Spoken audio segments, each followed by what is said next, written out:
जब भारतीय वायुसेना यानी कि इंडियन एयरफोर्स ने जून 2026 में अपने सभी 36 राफेल फाइटर जेट्स के मेंटेनेंस के लिए एक नया ब्रिज सपोर्ट टेंडर जारी किया, तो पाकिस्तान के उस प्रोपेगेंडा का गुब्बारा पूरी तरह से फूट गया जिसे वो पिछले एक साल से दुनिया के सामने बेच रहा था।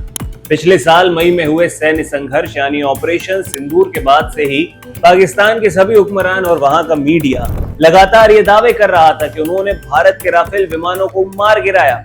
लेकिन अब जब आधिकारिक टेंडर में पूरे 36 के 36 विमानों की सर्विसिंग की बात सामने आई, तो पाकिस्तान के पूर्व उच्चायुक्त अब्दुल बासित इस कदर बौखला गए कि उन्होंने भारत ही नहीं बल्कि फ्रांस की दिग्गज कंपनी दसॉल्ट एविएशन को भी सरेआम झूठा करार दे दिया। तो क्या है भारतीय वायुसेना का यह ब्रिज सपोर्ट टेंडर, ये जान लीजिए। पाकिस्तान की इस नई छटपटाहट को समझने के लिए सबसे पहले एयर हेडक्वार्टर के द्वारा जारी किए गए इस नए टेंडर को समझना जरूरी है। जून 2026 में भारतीय वायुसेना ने एक रिक्वेस्ट फॉर प्रपोजल जारी किया। इसके तहत सर्विस में मौजूद सभी 36 राफेल विमानों को 5 महीने के ब्रिज सपोर्ट पैकेज के लिए बिड्स यानी कि बोलियां मंगाई गई। डिफेंस लॉजिस्टिक्स की भाषा में कहें तो ब्रिज सपोर्ट पैकेज एक शॉर्ट टर्म, एक कम समय का कॉन्ट्रैक्ट होता है। इसका मकसद सिर्फ इतना होता है कि जब तक किसी बड़े और लंबे समय के मेंटेनेंस एग्रीमेंट पर फाइनल मोहर नहीं लग जाती, तब तक विमानों की उड़ान, स्पेयर पार्ट्स की सप्लाई और मेंटेनेंस में कोई रुकावट ना आए। इस टेंडर ने ऑन रिकॉर्ड ये साबित कर दिया कि भारत का एक भी राफेल विमान कम नहीं हुआ है। सभी 36 जेट्स पूरी तरह से सुरक्षित हैं और ऑपरेशनल हैं। पाकिस्तान के प्रोपेगेंडा और अब्दुल बासित की आपको एक अजीब थ्योरी भी इसके पीछे जाननी चाहिए। पिछले साल मई की लड़ाई के बाद से ही पाकिस्तान की सेना और वहां के रणनीतिकार अपनी आवाम को झूठी तसल्ली दे रहे थे कि उन्होंने भारत को तगड़ा नुकसान पहुंचाया है। भारत के सैन्य अधिकारियों ने उसी वक्त इन दावों को सिरे से खारिज कर दिया था, लेकिन पाकिस्तान इस पर अड़ा रहा। अब जब 36 राफेल का ऑफिशियल टेंडर सामने आया, तो भारत में पाकिस्तान के उच्चायुक्त रह चुके अब्दुल बासित ने एक टीवी चैनल पर आकर अपनी खींच निकाली।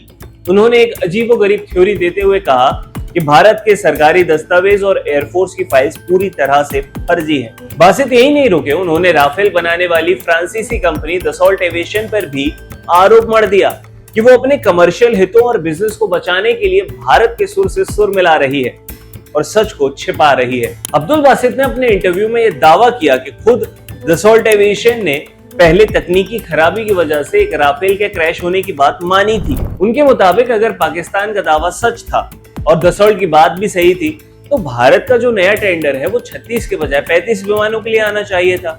बासित का कहना है कि चूंकि टेंडर पूरे 36 विमानों का है, इसलिए इस पूरे मामले में एक बड़ा ग्लोबल नेक्सस काम कर रहा है जो पाकिस्तान के राफेल गिराने वाले सच को दबाना चाहता है। एक सीनियर डिप्लोमेट रह चुके व्यक्ति की तरफ से अंतरराष्ट्रीय डिफेंस टेंडर्स और ग्लोबल कॉर्पोरेट कंपनीज को इस तरह से झूठा बताना ये दर्शाता है कि इस टेंडर ने पाकिस्तान की मिलिट्री क्रेडिबिलिटी को वैश्विक स्तर पर कितना बड़ा झटका दिया है। डिफेंस एक्सपर्ट्स का यह मानना है कि पाकिस्तान में मची इस खलबली की जो असली वजह है वो ये है कि अंतरराष्ट्रीय स्तर पर उनकी अब किरकिरी हो चुकी है।